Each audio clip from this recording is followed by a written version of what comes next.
ایک مرتبہ حضرت غوث اعظم رضی اللہ تعالیٰ عنہ دریا کی طرف تشریف لے گئے۔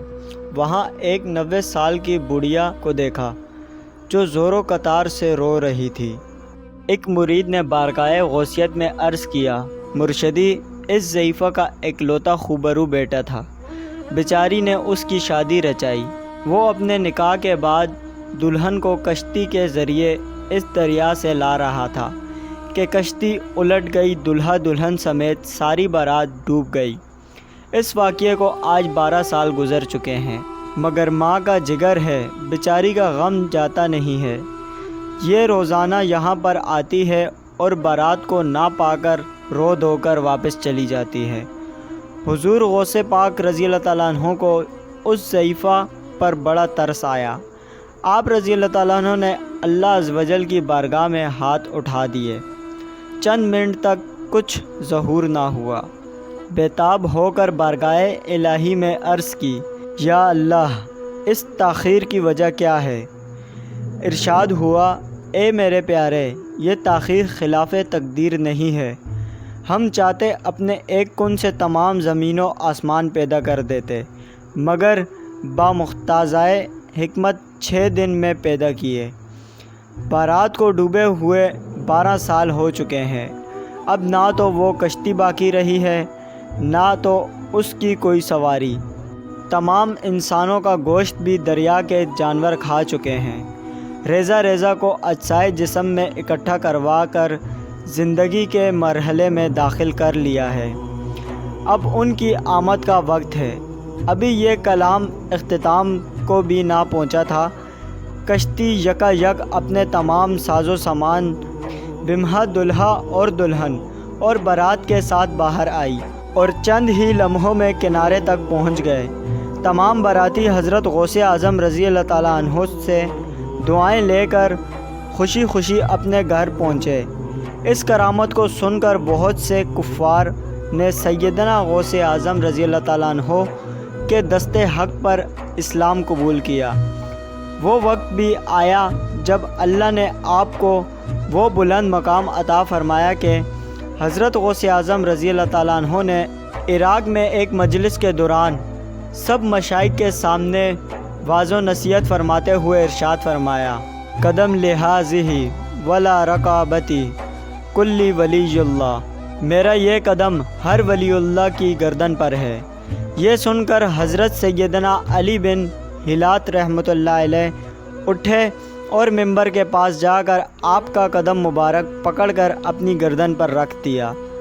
بعد میں تمام حاضرین نے اپنی گردنیں جھکا دیں۔ جس وقت حضور غوث پاک رضی اللہ تعالیٰ عنہ نے ارشاد فرمایا تو اس وقت خواجہ غریب نواز سید محی الدین چشتی رحمۃ اللہ علیہ اپنی جوانی کے دنوں میں ملک خراسان کے دامن کوہ میں عبادت کرتے تھے۔ وہاں بغداد شریف میں ارشاد ہوتا ہے تو یہاں خواجہ غریب نواز اپنا سر جھکاتے، اتنا جھکاتے کہ سر زمین تک پہنچ جاتا اور فرماتے، آپ کے دونوں قدم مبارک میرے سر پر ہیں بلکہ میری آنکھوں پر ہیں۔ اور اسی طرح تمام اولیاء اللہ نے آپ کے حکم پر اپنی گردنیں جھکائیں۔ شیخ خلیفہ رحمۃ اللہ علیہ نے سرور کائنات، فخر موجودات، باعث تخلیقات کائنات صلی اللہ علیہ وآلہ وسلم کو خواب میں دیکھا اور عرض کیا کہ حضرت شیخ عبد القادر جیلانی نے قدم لہٰذا ولا رقابتی کلی ولی اللہ کا اعلان فرمایا ہے۔ تو سرکار دو عالم صلی اللہ علیہ وآلہ وسلم نے ارشاد فرمایا، عبد القادر نے سچ فرمایا ہے، اور کیوں نہ کہتے جب کہ وہ قطب زمانہ اور میری زیر نگرانی ہے۔ حضور سیدنا غوث اعظم فرماتے ہیں، تمہارا ظاہر اور باطن میرے سامنے آئینے کی طرح ہے۔ اگر شریعت کی روک میری زبان پر نہ ہوتی اور میں تم کو بتاتا کیا کھاتے ہو اور کیا پیتے ہو اور کیا جمع رکھتے ہو۔ آپ نے فرمایا، میرا کوئی مرید بغیر توبہ کے نہیں مرے گا۔ اگر میرا مرید مغرب میں ہوا اور میں مشرق میں ہوا، اگر میرے مرید کا سطر کھل گیا تو میں اس کے سطر کی پردہ پوشی کروں گا۔ ایک مرتبہ کچھ لوگ آپ کی خدمت میں حاضر ہوئے اور کہا، حضور والا، اگر کوئی شخص آپ سے بیعت تو نہ کرے مگر آپ کا ارادت مند رہے اور اپنی نسبت کا اظہار آپ سے کرے تو کیا وہ آپ کے مریدین میں شمار ہوگا اور ان کی فضیلتوں میں شریک ہوگا کہ نہیں؟ تو آپ نے فرمایا، جس شخص نے اپنے آپ کو میری طرف منسوب کیا تو میرے ارادت مندوں کے حلقے میں شامل ہو گیا۔ انشاءاللہ اللہ تعالیٰ اس کو قبول فرمائے گا اور اس پر رحمت نازل فرمائے گا، اگر چاہے اس شخص کا طریقہ مکروہ ہے، مگر ایسا شخص میرے اصحاب اور مریدین میں سے ہے، اور میرے پروردگار نے اپنے فضل و کرم سے وعدہ فرمایا ہے کہ میرے تمام اصحاب اہل مذہب میرے طریقے پر چلنے والوں اور مجھ سے محبت کرنے والوں کو جنت میں جگہ عطا فرمائے گا۔ آپ فرماتے ہیں کہ مجھے اللہ تعالیٰ کی عزت و جلال کی قسم ہے، میرے مریدوں پر ہاتھ اس طرح ہے جیسے زمین پر آسمان کا سایہ ہے۔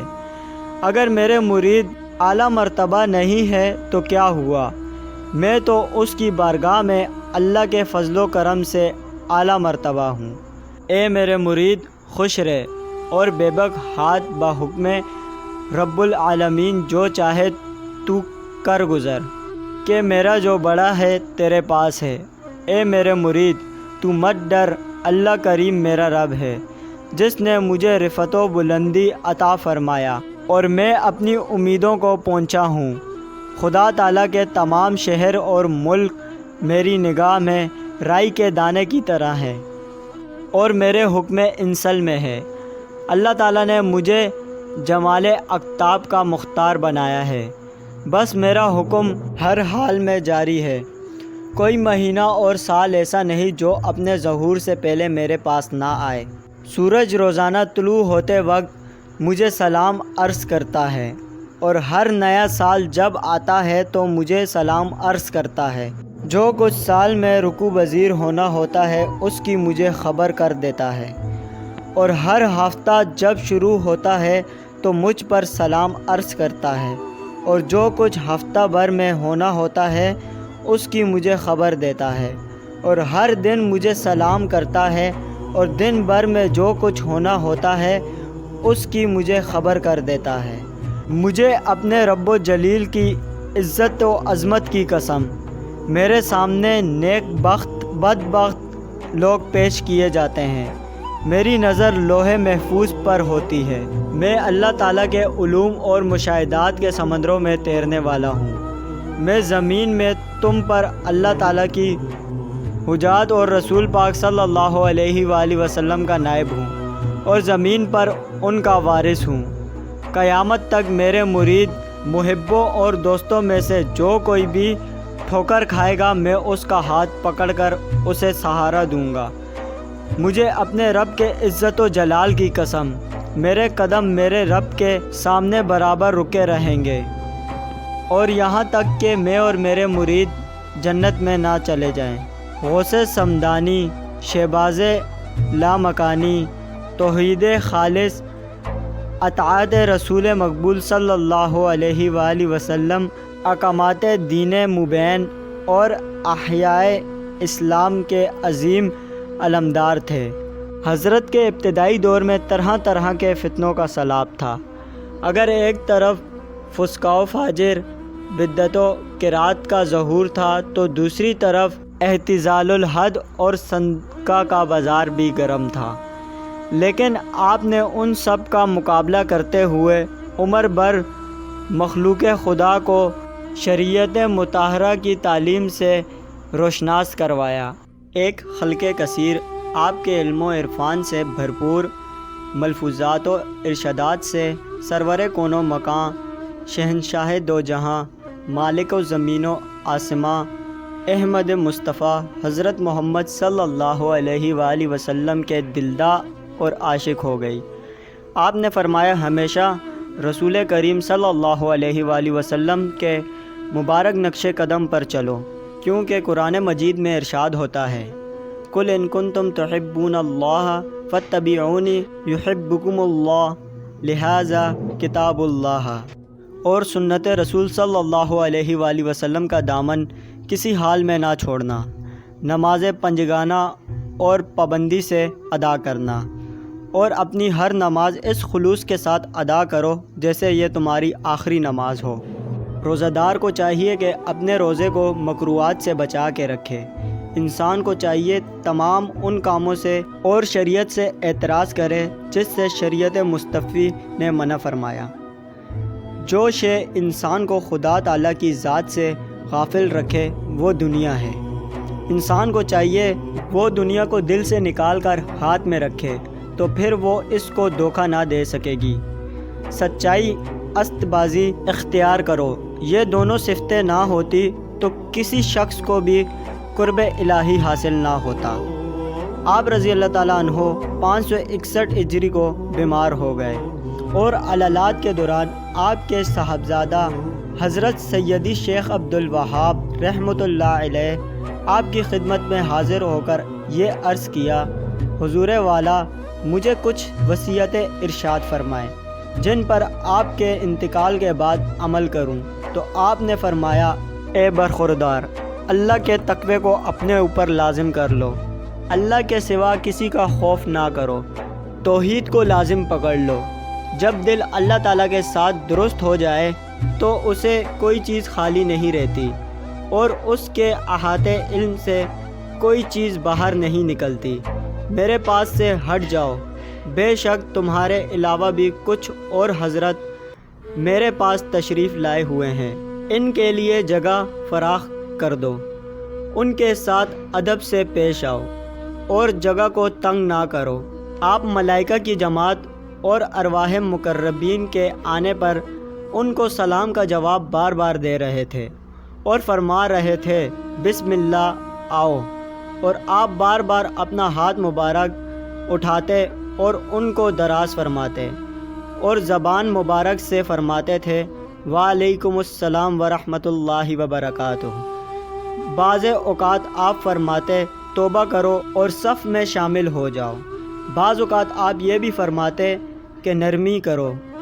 اس کے بعد آپ کے پاس حق آیا اور موت کے آثار شروع ہو گئے اور زبان مبارک پر یہ الفاظ جاری ہو گئے، میں مدد چاہتا ہوں، لا الہ الا اللہ محمد الرسول اللہ کے ساتھ جو پاک اور برتر ہے اور ایسے زندہ ہے جسے موت کا کوئی خوف نہیں۔ پاک ہے وہ جو قدرت کے ساتھ ساتھ سب پر غالب ہے اور بندوں کو موت کے ساتھ مجبور کرتا ہے، لا الہ الا اللہ محمد الرسول اللہ۔ پھر آپ کی زبان مبارک سے اللہ اللہ کی آواز آنا شروع ہوئی اور آہستہ آہستہ وہ آواز مخفی ہو گئی اور زبان مبارک آپ کے تالو سے جا ملی۔ پھر آپ کی روح مبارک حفظ انصاری سے پرواز کر گئی۔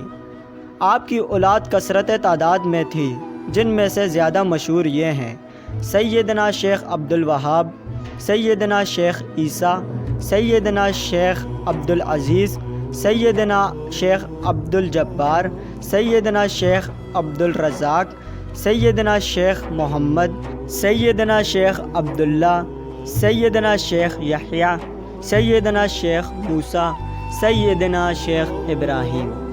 اللہ تعالیٰ غوث اعظم کے رتبوں کو بلند فرمائے اور ان کے صدقے ہماری بخشش فرمائے، آمین۔